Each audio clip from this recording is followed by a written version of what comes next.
Itu NKRI harga mati, Pak. Korupsi adalah musuh bersama. Karena itu perlu gerakan bersama dan terpadu dalam membangun budaya anti korupsi. Kuota haji yang seharusnya menjadi jalan ibadah justru berubah jadi ladang korupsi. KPK resmi menetapkan Yakut Khalil Qaumas sebagai tersangka dalam kasus dugaan korupsi kuota haji. Mantan Menteri Agama Yakut Khalil Qaumas ditetapkan sebagai tersangka dalam kasus dugaan korupsi penentuan kuota ibadah haji Kementerian Agama 2023-2024. Bagi jutaan umat Islam di Indonesia, berhaji adalah impian seumur hidup. Mereka rela menabung puluhan tahun dan mengantri di daftar tunggu yang sangat panjang. Namun, apa jadinya ketika jatah suci bernama kuota haji ini justru dijadikan komoditas bisnis dan ladang rasuah? Assalamualaikum warahmatullahi wabarakatuh. Perkenalkan, nama saya Fani Rastalawiyah dengan NIM 2330711002, Prodi Ilmu Administrasi Publik. Hari ini kita akan membedah skandal besar yang sangat melukai hati umat, yaitu kasus dugaan korupsi pengalihan kuota haji tambahan. Kasus ini menyeret nama Yakut Khalil Qaumas selaku Menteri Agama Republik Indonesia pada saat kebijakan tersebut dikeluarkan. KPK menyidik adanya dugaan penyalahgunaan wewenang dan korupsi yang dilakukan oleh oknum di Kementerian Agama terkait pengalihan kuota haji, serta dugaan aliran dana gratifikasi untuk mengkondisikan panitia khusus atau pansus haji di DPR agar pelanggaran kebijakan ini tidak diusut.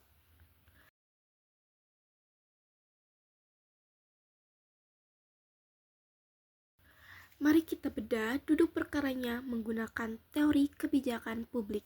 Secara regulasi, kuota haji tambahan dari Arab Saudi seharusnya diprioritaskan untuk memotong antrian panjang jemaah haji reguler atau masyarakat biasa.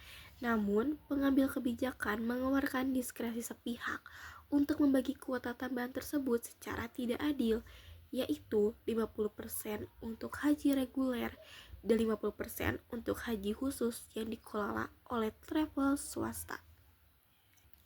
Jika dianalisis dengan teori implementasi kebijakan atau model George Edwards III, ada kegagalan fatal pada aspek disposisi atau komitmen pelaksana.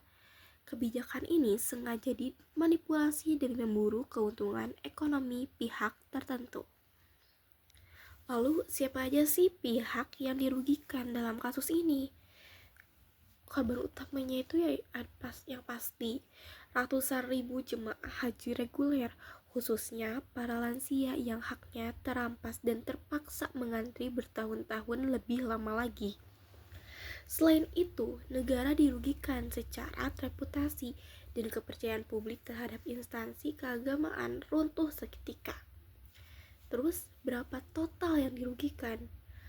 Dalam praktik pengalihan kuota secara sepihak dan dugaan suap untuk mengamankan kebijakan ini diperkirakan mengakibatkan perputaran uang ilegal dan potensi kerugian nilai keadilan masyarakat mencapai ratusan miliar rupiah, dengan dugaan gratifikasi awal yang terendus mencapai angka fantastis di kisaran 1 juta dolar.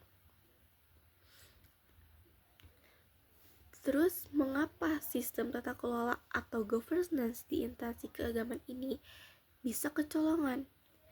Di sini kita bisa menggunakan rumus klasik oleh Robert Klitgard, yaitu corruption sama dengan monopoly plus discretion minus accountability. Yaitu dalam nilai monopoli dan diskresi mutlak, pengambilan kebijakan ini memiliki wewenang penuh mendistribusikan sisa kuota tanpa adanya sistem dashboard digital yang transparan dan bisa diakses publik secara terbuka. Yang selanjutnya, lemahnya fungsi pengawasan. Sistem pengawasan internal yang mandul, bahkan fungsi pengawasan legislatif pun diduga coba diintervensi menggunakan kekuatan uang suap agar borok kebijakan ini tidak mencuat ke permukaan. Selanjutnya, ketiadaan transparansi data, yaitu tata kelola data jemaah yang tidak transparan, membuka celah manipulasi antrean demi memprioritaskan mereka yang berani membayar lebih mahal lewat jalur travel khusus.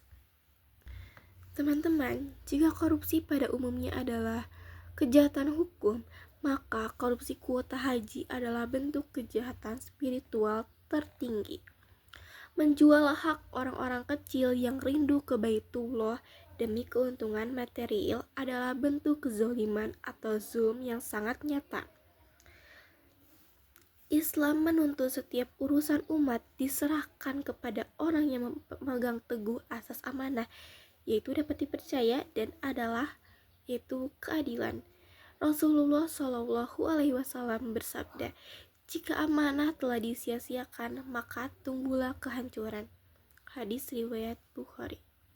Pelaku korupsi ini telah kehilangan nilai muraqabah, yaitu kesadaran bahwa Allah Maha melihat. Uang yang dihasilkan dari memotong hak jemaah haji adalah harta haram. Sangat ironis, urusan ibadah suci justru dinodai oleh keserakahan manusia. Dan sebagai mahasiswa, kita tidak boleh tinggal diam. Peran mahasiswa di sini adalah sebagai benteng moral atau moral force dan pengawas kebijakan publik. Kita harus memanfaatkan media digital untuk menyuarakan pentingnya transparansi sistem berbasis digital yang bersih dari intervensi suap agar keadilan bagi seluruh calon jemaah haji bisa ditegakkan. Mungkin itu saja materi analisis kasus korupsi dan kebijakan publik yang bisa saya sampaikan pada kesempatan kali ini. Saya menyadari bahwa dalam penyampaian video ini masih banyak tempat terdapat kekurangan, baik dari segi kedalaman analisis maupun teknis penyajian. Oleh karena itu, kritik dan saran yang membangun dari dosen dan teman-teman sekalian sangat saya harapkan. Kurang lebihnya, saya mohon maaf yang sebesar-besarnya. Terima kasih atas perhatiannya. Wassalamualaikum warahmatullahi wabarakatuh.